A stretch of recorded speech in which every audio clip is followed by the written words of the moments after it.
গুমের শিকার ব্যক্তিদের স্বজনদের সংগঠন মায়ের ডাক গুম তদন্ত কমিশনে আরও ২০ জনের তালিকা দিয়েছে। দুপুরে রাজধানী গুলশানে গুম তদন্ত কমিশন কার্যালয়ে সংগঠনটির একটি প্রতিনিধি দল তালিকা জমা দিতে আসে। মায়ের ডাকের সমন্বয়ক সঞ্জিতা ইসলাম তুলি বলেন, গুমের শিকার অনেক ব্যক্তির স্বজনেরা কিভাবে তথ্য সরবরাহ করতে হবে সে বিষয়ে না জানার কারণে তথ্য দিতে পারছেন না। এসব বিষয়ে সহায়তা করছে মায়ের ডাক। তাদের সংগঠন এখন পর্যন্ত মোট ৫৪ জন গুম হওয়া ব্যক্তির তথ্য কমিশনে জমা দিয়েছে বলে জানান তিনি। তালিকার বাইরেও অনেক গুম হওয়া মানুষ রয়েছেন উল্লেখ করে প্রকৃত গুমের সংখ্যা সংগ্রহ করে শীঘ্রই এসব ব্যক্তিদের সন্ধানের দাবি জানান তাদের স্বজনেরা। আগামী ১০ অক্টোবর পর্যন্ত গুমের তথ্য দেয়া যাবে কমিশনে।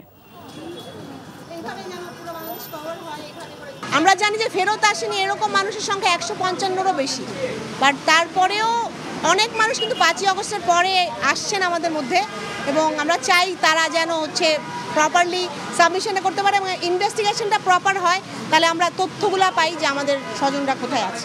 সব জায়গায় আমরা সমাবেশ করছি, করার পরেও আমাদের কোনো এখন পর্যন্ত আমরা হদিশ পাই নাই। আমার স্বামী যেখানে আছে সেখান থেকে যেন তার খোঁজটা আমাদেরকে দেওয়া হয়। আই থিঙ্ক আমি লাভ উইথ ইউ।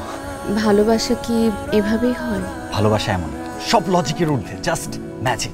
মেঘের মুলুকে তোকে নিয়ে ভেসে যেতে রাজি আছি, সব পথ ভুলে আমি তোর কিনারায় এসে দাঁড়িয়েছি। অনেককে তুমি এতদিন যেভাবে দেখেছো, এরপর থেকে তুমি সেভাবে পাবে না। তুমি কি আফসোস হওয়ার কথা বলছো বাবা? You are good human being. আমি আমার মায়ের মতো হয়েছি। কাজটা তুমি ঠিক করেছো। আমার মনে হয় তোমার বাবা তোমাকে অনেক ভালোবাসে। মানে আব্বুর বাড়ি গাড়ি টাকা পয়সা এই সবকিছু খুব দরকার তোমার।